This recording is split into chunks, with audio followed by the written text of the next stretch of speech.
और देश के कई राज्यों के मुख्यमंत्री, कई राज्यों के उप मुख्यमंत्री और सभी राज्यों के शिक्षा मंत्रीगण और दुनिया की सबसे बड़ी शिक्षा प्रणाली तंत्र के सभी सचिव और अधिकारी वर्ग पूरे देश के आज एकजुट थे अपनी छात्रों के सुरक्षा और भविष्य को लेकर।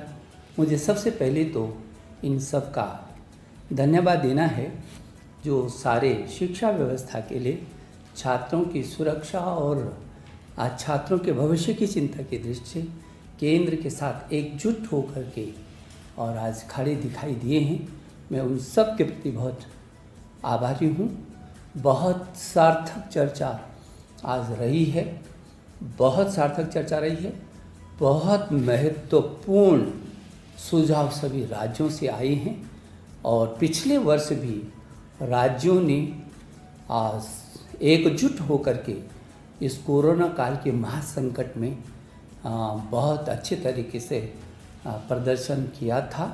और आज भी मेरे प्रिय छात्र छात्रों, आप जानते हैं पूरी दुनिया इस कोरोना के महासंकट से जूझ रही है और हम अछूते नहीं हैं।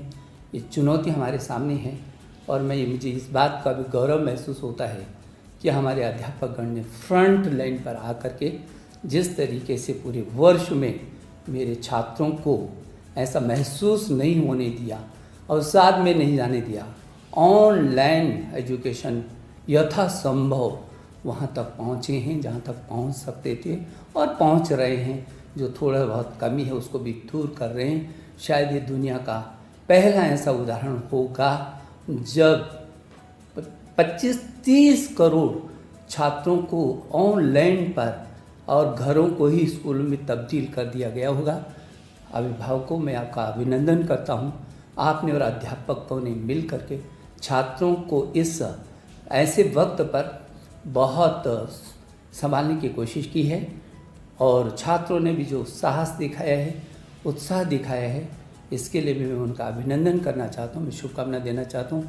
मेरे प्रिय छात्र छात्राओं, जो आज बैठक हुई है उसमें कुछ राज्यों ने कुछ समय मांगा है और सुझाव देने के लिए और उनको कहा गया है कि 25 मई तक वो अपने सुझाव दे देंगे ताकि जल्दी से जल्दी हम इस अनिश्चितता को दूर कर सकेंगे। मुझे याद आता है कि जब हमने आपकी सीबीएसई बोर्ड की इंटर की परीक्षाओं को स्थगित किया था तब हमने आपसे कहा था कि हम 1 जून तक इन परिस्थितियों का आंकलन करेंगे।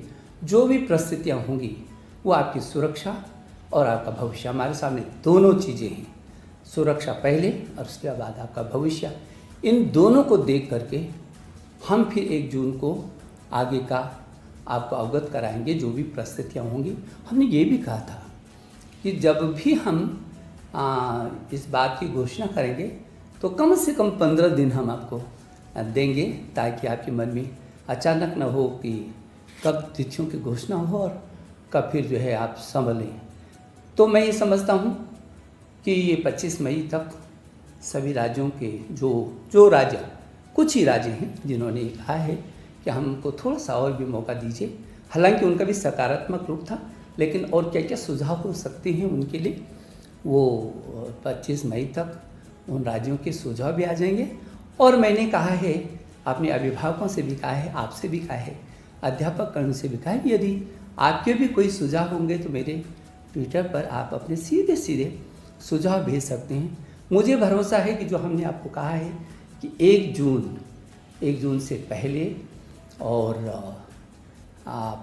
25 मई के बाद हमारी कोशिश होगी कि हम आपको अवगत करा सकें।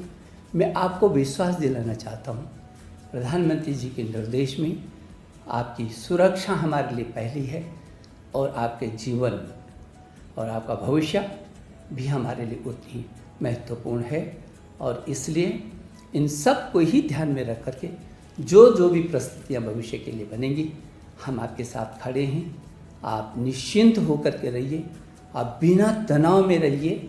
समय के साथ इन परिस्थितियों के साथ हमको जूझना है, इसी में हमको रास्ते भी निकालने हैं हम आपका भविष्य, हमने पिछले वर्ष भी हम दुनिया का वो सबसे बड़ा लोकतांत्रिक देश है जिसने अपने बच्चों का एक वर्ष खराब नहीं जाने दिया था, और सारी दुनिया ने इस बात को देखा है।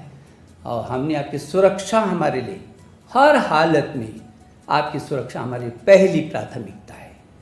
और इसलिए फिर मैं भरोसा दिलाना चाहता हूँ कि आप बिल्कुल निश्चिंत रहिए, और जो भी निर्णय होगा वो आपके हित में होगा, आपके जीवन के सुरक्षा की दृष्टि से होगा, और आपके भविष्य में आपके भविष्य को लेकर के होगा। मैं एक बार फिर सभी अभिभावकों का, अध्यापकगण का, मेरे छात्र छात्राओं, आपका भी अभिनंदन करना चाहता हूँ। और आज मैं विशेष करके अपने